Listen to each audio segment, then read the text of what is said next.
مفتی صاحب ابھی جو آپ نے عامل کا ایک مسئلہ بتایا کہ بزرگ سے شادی کر لی جادو کا بول کے، میرے ساتھ بھی مسئلہ چل رہا ہے. ایک ڈاکٹر ہیں وہ کہتے ہیں کہ بزرگ جن حاضر ہوتے ہیں ان کے ہاں، اور انہوں نے کہا کہ میری اہلیہ پر کوئی اثرات ہیں یا ان کی بڑی جٹھانی جادو کروا رہی ہے، تبھی انہوں نے تمہارا گھر برباد کیا ہے جب سے. اور وہ ڈاکٹر موبائل پر بھی رابطہ کرنے لگے ہیں، اور جب سے میں نے یہ دیکھا میں سختی سے منع کر دیا اور وہ میری دشمن بن گئی ہے. اپنی بیگم کو بچا کے رکھیں اس روحانی ڈاکٹر سے. کل میرے پاس ایک بندہ آیا، میں نے کل واقعہ سنایا تھا نا کہ روحانی بزرگ، ہاں روحانی جو بزرگ ہیں نا، جو روحانی علاج کے نام پہ بیویوں پہ قبضہ کرتے ہیں لوگوں کی، اور میں نے اس میں بڑے بڑے نسبت والے لوگ دیکھے ہیں. اس میں یہ نہ دیکھو یہ تبلیغی ہے تو یا یہ جامعۃ الرشید سے ہے یا دارالعلوم کورنگی سے ہے. جو روحانی ہوگا وہ جہاں سے بھی ہوگا وہ اپنا گل کھلائے گا ایک نہ ایک دن. سمجھ رہے ہو نا؟ روحانی جو علاج کرتے ہیں، جن چڑیل بھوت بھگانے والے لوگ، یہ ڈرامے باز ہوتے ہیں.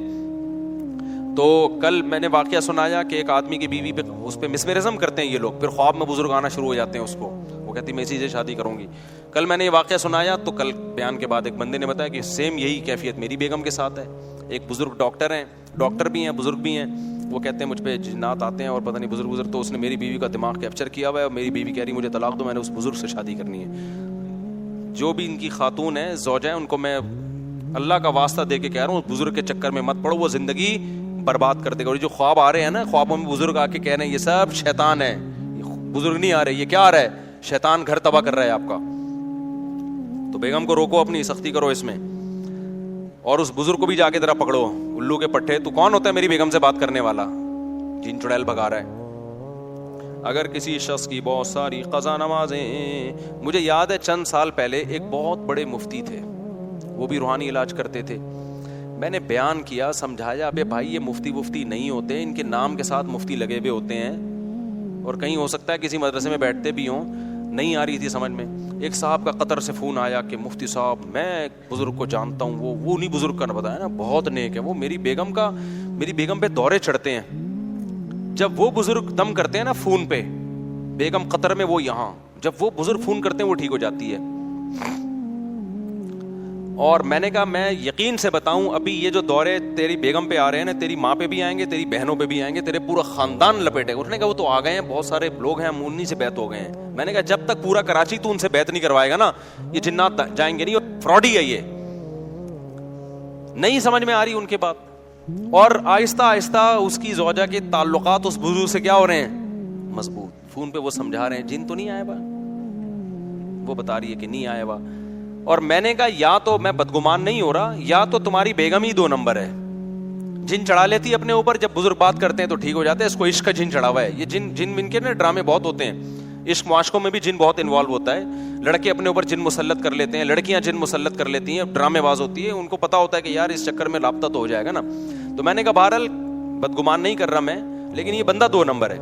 ایک دن کیا ہوا، اس کی بیوی پہ جن آیا ہوا تھا. اس نے مجھے رات کو 4 بجے فون کیا. میں نے اس کو سختی سے منع کیا، تیری بیوی پہ چڑیل لائے، جن آئے، بھوت آئے، تو نے کسی عامل سے رابطہ نہیں کرنا. مر جائے یہ دماغ میں رکھ لے کہ مر جائے، میں روحانی علاج نہیں کراؤں گا اس کا ان عاملوں سے.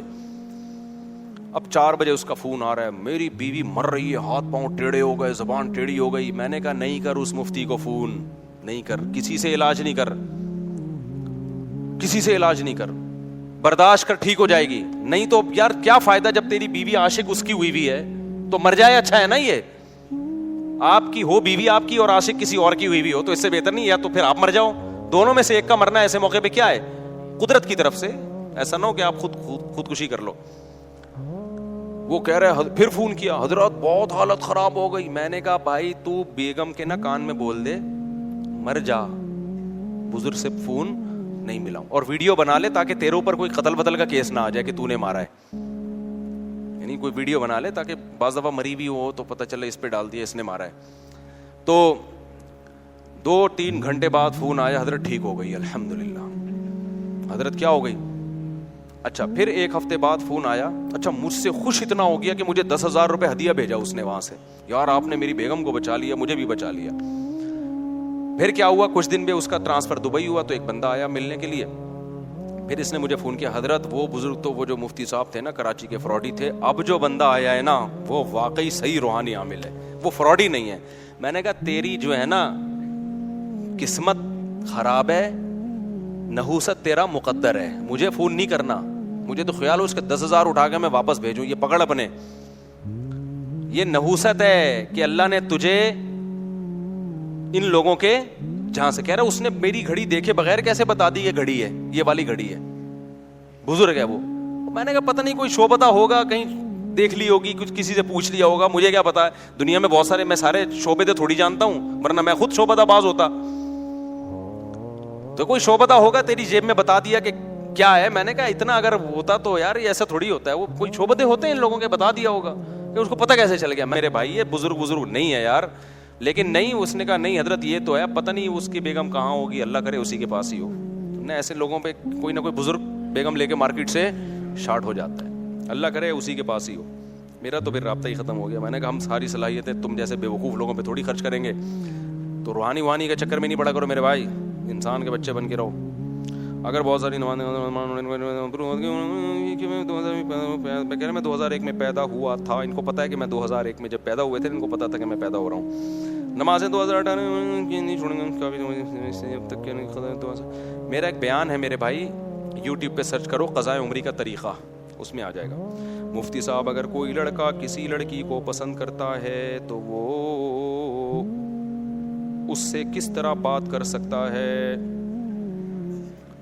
خاندانی لڑکی ہے تو اس کے ابا سے بات کرو, ڈائریکٹ اس سے بات نہ کرو. اور اگر تھوڑا لبرل خاندان کی ہے, تھوڑے آزاد خیال لوگ ہیں, تو ڈائریکٹ اس کو میسج بھیج دو, چھچور بنا نہ کرو, دوستیاں مت لگاؤ. بولے میں آپ سے شادی کرنا چاہتا ہوں, اس سلسلے میں آپ کے ابا سے بات کرنا چاہتا ہوں. انسان کی بچی ہوگی, اچھا یا تو انکار کرے گی یا بول دے گی کہ میرے ابا سے بات کریں. اور اگر انسانوں کے علاوہ کوئی اور مخلوق کی بچی ہوگی تو آپ سے سیٹنگ کرنا شروع کی. ایکچولی چھوڑیں ابھی, آپ ایسا کریں کہ پہلے فون پہ ہم ایک دوسرے کو سمجھنے کی کوشش کرتے ہیں, پھر گھنٹے بات کرے گی, پورے پیکج برباد ہوں گے. اور آپ کو کیا پتا پھر آپ کے علاوہ بھی بہت سارے لوگوں کے ساتھ اس کے یہ پیکیج چل رہے ہوں گے. پھر وہی ہوگا جب شادی کی رات ہوگی, آپ بولو گی آج سے تم ہی میری راحت, تم ہی میری مسرت, تم ہی میری کائنات. وہ کہے گی ٹھیک ہے, پھر وسیم بھی تم, غفار بھی تم, اور ستار بھی تم. یہ ہوگا آپ کے ساتھ. مفتی صاحب کل آپ بتا رہے تھے کہ حج پہ جانے کے لیے اسباب اختیار کرو اور گھر والوں کو 4 دن کا خرچہ دو, لیکن تبلیغ والے بولتے ہیں کہ جاب چھوڑ دو اور 4 مہینے. تبلیغ والے نہیں بولتے, یہ غلط الزام ہے.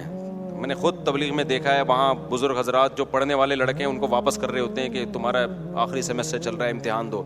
تبلیغ والے کسی سے جاب نہیں چھوڑواتے, وہ کہتے ہیں چھٹیوں میں جاؤ. ہاں کوئی کر رہا ہے تو وہ خود اپنا ذمہ دار ہے, اس کا تبلیغ والوں پہ نہ ڈالیں. مفتی صاحب آپ سے ایک گزارش ہے کہ خواتین کی جماعت نماز اور صفیں بنانے میں اصلاح کریں, کیونکہ خواتین مسجد میں نماز پڑھنے کی عادی نہیں, تو سب اپنی جائے نماز لے کر آتی ہیں اور بیچ میں جگہ. خواتین کا بھی اللہ تعالی ہدایت دے, ہم تو دعائی کرتے ہیں. عجیب ہی اسٹائل میں نماز ہو رہی ہے, مجھے بتاتے ہیں بچے آ کے بتا رہے ہوتے ہیں. اب دیکھو تو مرد یہاں کھڑے ہوئے ہیں نا صف میں, ادھر بھی صف ادھر بھی صف. ایسا تھوڑی ہوگا کہ ادھر پنکھا چل رہا ہے تو ایک وسیم بھائی وہ پنکھے کے نیچے کھڑے ہوئے ہیں, اور غفار بھائی جو ہے نا وہ ان کو کھلا صحن چاہیے تو وہ صحن میں کھڑے ہوئے ہیں. ایسا ہوتا ہے؟ کتنا عجیب ہو جائے گا. اوپر خواتین میں یہی ہو رہا ہے, ایک اس ستون کے پیچھے کھڑی ہوئی ہیں, ایک کسی نے بتایا وہ والا پنکھا تیز چل رہا ہے تو اس پنکھے کے پیچھے کھڑی ہوئی ہیں, ایک کو پنکھا برا لگ رہا ہے تو وہ ہلکے والے پنکھے کے نیچے. اس طرح بکھری ہوئی جماعت ہو رہی ہے, صف میں ہوتی ہے بھائی جماعت. عجیب اسٹائل سے نماز ہو رہی ہے. تو کئی دفعہ اعلان بھی کیا ہے کہ جو خواتین تراویح پڑھنے آ رہی ہیں صف بنائیں, اگر کہیں پنکھا نہیں ہے تو انتظامیہ کو بتائیں, وہ پنکھا لگا دیں گے وہاں پہ. لیکن یہ نہیں ہوتا کہ پنکھا وہاں ہے صف یہاں ہے تو پنکھا صف چھوڑ کے کہاں کھڑے ہو رہے ہیں. اگر صف کے بغیر ہی نماز پڑھنی ہے تو پھر گھر میں پنکھے کے نیچے پڑھ لو نا نماز بھائی جا کے. تو یہ عجیب حساب کتاب ہے. صف میں نماز نماز تو ہو جائے گی مسجد میں کہیں سے بھی, لیکن یہ سنت کے خلاف ہے, صف میں کھڑا ہونا پڑے گا. اگر کسی شخص کی کافی سال ہوگی, ہو گیا بھائی. روزہ اور نماز کس عمر میں فرض ہوتی ہے؟ بلوغت کے بعد. لڑکی کی بلوغت ہے فرسٹ ٹائم مینسز آنا شروع ہو جائیں, لڑکے کی بلوغت ہے پہلی دفعہ اس کو نائٹ فال ہو جائے, احتلام ہو جائے, تو وہاں سے وہ بالغ سمجھا جائے گا. اور اگر مینسز نہیں آتے کسی عورت کو یا مرد کو, احتلام نہیں ہوتا, تو پھر 15 جب اسلامی لحاظ سے 15 سال کا ہو جائے گا یا ہو جائے گی تو بالغ سمجھے جائیں گے یہ دونوں. کیا استخارہ کرنے کی عمر؟ استخارہ کرنے کی کوئی عمر نہیں ہوتی. استخارہ کا بھی ایک طریقہ ہے جائز اور ایک ناجائز, دونوں میں نے گوگل پہ ڈالے ہوئے ہیں, وہاں دیکھ لینا. سبحانک اللہم و بحمدک اشہد ان لا الہ الا انت استغفرک. حضرت مجھے اجازت ہے, میں آپ لوگ سے مصافحہ کر لیتا ہوں, کوئی کام تو نہیں ہے نا؟